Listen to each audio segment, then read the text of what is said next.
ป๊าดใส่เผ็ดปันนี่ทุกคนคิดว่าไลล่าสิกินได้บ่ทุกคน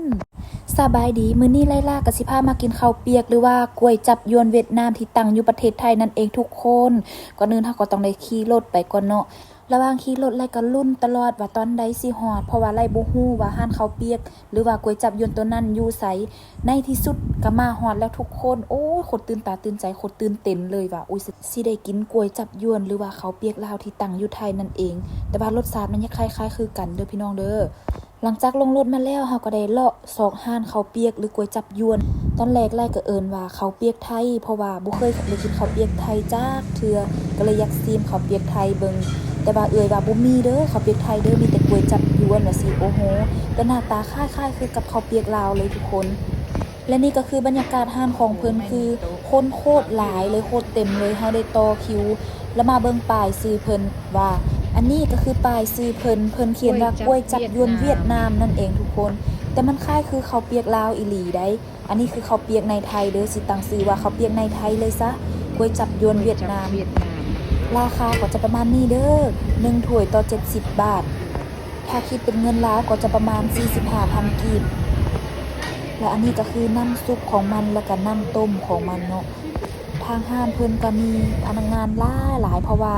แน่นอนอยู่แล้วลูกค้าหลายระหว่างท่านี่เฮาก็ได้เลาะตลาดเบิ่งว่ามันมีอีหยังกินเนี่ยคือมีของกินโคตรหลายเลยและเพิ่นก็บ่รอช้าทำการสั่งจองเลยจ้าเพิ่นว่าเอาบักม่วง1เด้อฝรั่งแช่บ๊วยเด้อในใจไลก็คิดว่าเพิ่นสิสั่งผู้บ่าวฝรั่งมาให้แต่บ่แม่น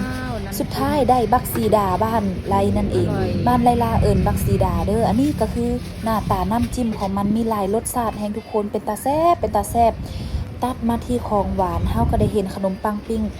ไลเองก็บ่เคยกินจักเทื่อขนมปังปิ้งใส่กระเทียมเพิ่นว่าโอ้ยหน้าตาเป็นแนวใดเนาะขนมปังปิ้งใส่กับแล้วก็ตามที่คาดไว้บ่มีพิษเพิ่นจัดไปโลด5ก้อนเพิ่นว่าอุ้ยผู้สาวสวยมานี่5ก้อนแถม1ก้อนเด้อซื้อ5แถม1ว่าซ่านเพิ่นก็กินเปิดขนมปังปิ้ง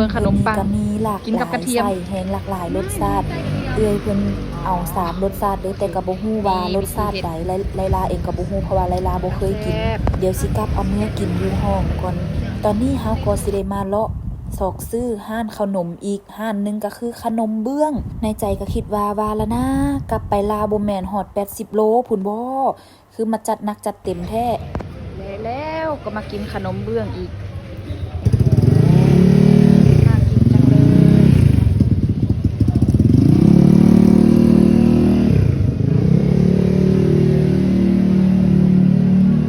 ร้านขนมเบื้องและหลังจากนั้นที่ขาดบ่ได้ก็คือน้ำเด้อทุกคนเอาหยังอันนี้ก็มาหั่นน้ำเด้อชาชีส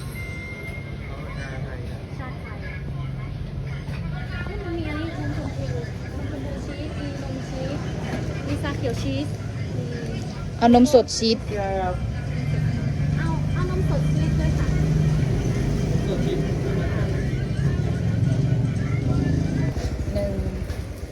เว้ยคือมากินตรงนี้คือมากินตั้งสิเราจะมาชิมขนมเบื้องรู้จักบ่เคยกินไหมบ่เคยว่ะโอ้สาวเราไม่เคยกินหรอก็มีอยู่ที่ลาวแต่ว่าไม่รู้ว่าอร่อยไหมมีไส้หวานด้วยอันนี้ไส้หวาน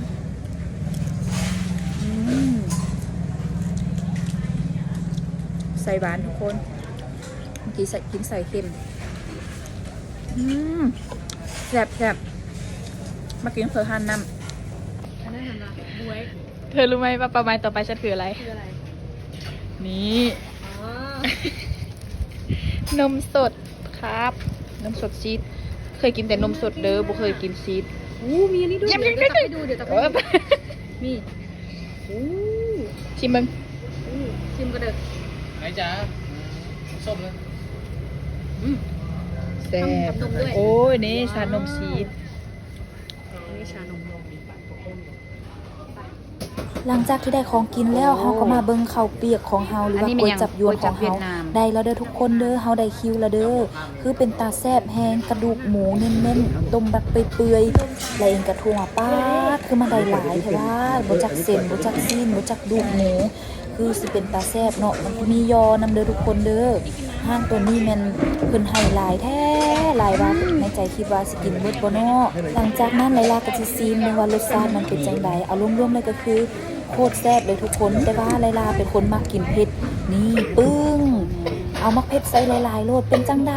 ทุกคนคิดว่าไลลาสิกินได้บ่หน้าตาก็สิออกมาประมาณนี้เด้อทุกคนน้ำนี่โคตรแดงเลยแต่ว่าขอบอกเลยว่าแซ่บและตอนนี้ก็ได้ทำการเทศครั้งที่2แล้วเอาบวงจิ้มไปอันนี้ก็เอิ้นไลลาเอิ้นสางเด้อบ่ฮู้ว่าอันผู้อื่นสิเอิ้นหยังแต่ว่าอันภาษาไทยแม่นส้มแม่นบ่มาคำบักใหญ่ๆเลย1 2 3อ้าปาก70 บาทคือขอบอกเลยว่าแซ่บอีหลีกินแล้วคิดฮอดเฮือนเลยทุกคนเพราะว่าอยู่ลาวหั่นน่ะไล่กินข้าวเปียกตลอดไล่เป็นคนหนึงที่มักกินเส้นแฮงทุกคนเบิ่งแม่ป๊าดจะแม่นเป็นตาแซ่บน้ำกะบักแดงๆถามว่าเผ็ดบ่หั่นก็เผ็ดอยู่เด้อทุกคนเด้อแต่ว่าความหมายว่าคนเฮามันมักเนาะถึงสิเผ็ดซำใดก็กินแบบแฮงเผ็ดแฮงแซ่บหั่นน่ะความมักมันบ่คือกันเด้อทุกคนเด้ออย่าดราม่าเด้อแฮงบ่พอสดน้ำอีกทุกคนป๊าดเบิ่งแม่น้ำโคตรแดงเลยเขาว่าตระกูลเดียวกันแต่คนละชนิดตระกูลเส้นไง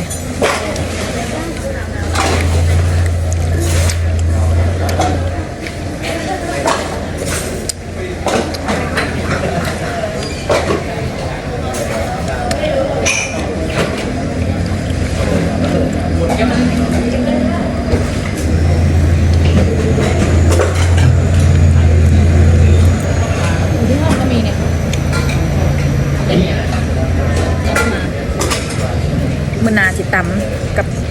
เลยอำส่วนสตำเนาะ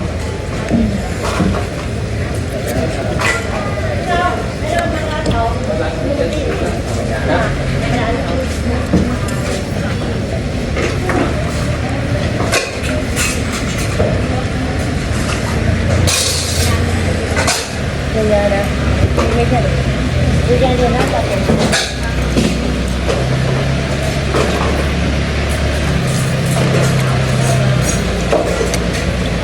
และหลังจากที่กินข้าวเปียกเผ็ดมาแล้วเฮาก็อย่าลืมทานน้ำที่เฮาไปซื้อเด้ออันนี้คือนมสดชีสเด้อทุกคนป้าโคตรแซ่บเลยหลังจากที่กินเผ็ดมาแล้วก็มากินของหวานนี่คือมันดับเผ็ดได้อีหลีได้ทุกคน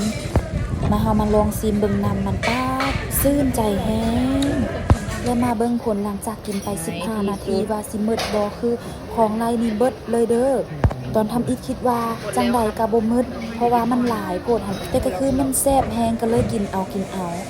จนลืมไปว่าตัวเองย่านตุ้ยเด้อแต่ว่าเอื้อยห้ามบ่เบิดเพิ่นก็ว่าเพิ่นย่านตุ้ยเพราะว่าเพิ่นมีทายงานหลายตัดภาพมาทุกคนยังบ่แล้วกับขนมปังอีกเด้อของที่ฉันอยากกินใครจะไปลืมได้ก็คือ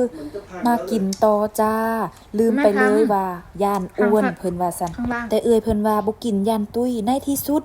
ตอนนี้ก็ตี 2แล้วทุกคนก็คือ2 โมงกลางคืนนั่นเองเพิ่นได้ไปเวฟพิซซ่ามากินเพิ่นว่าอยากกินข้าวโอ้ยใส่ว่ายันตุ้ยแล้วยังบ่พอเพิ่นก็ส่วนไล่กินอีกถามว่ากินบ่กินจ้าเอาเฮ็ดข้าวบอยซ้อนมาเล่นเขามาวะ บ่ฮู้เด้ ด้วยกันพิซซ่าฝรั่งก็เป็นแบบนี้บ่จังหวะ สุขุมวิท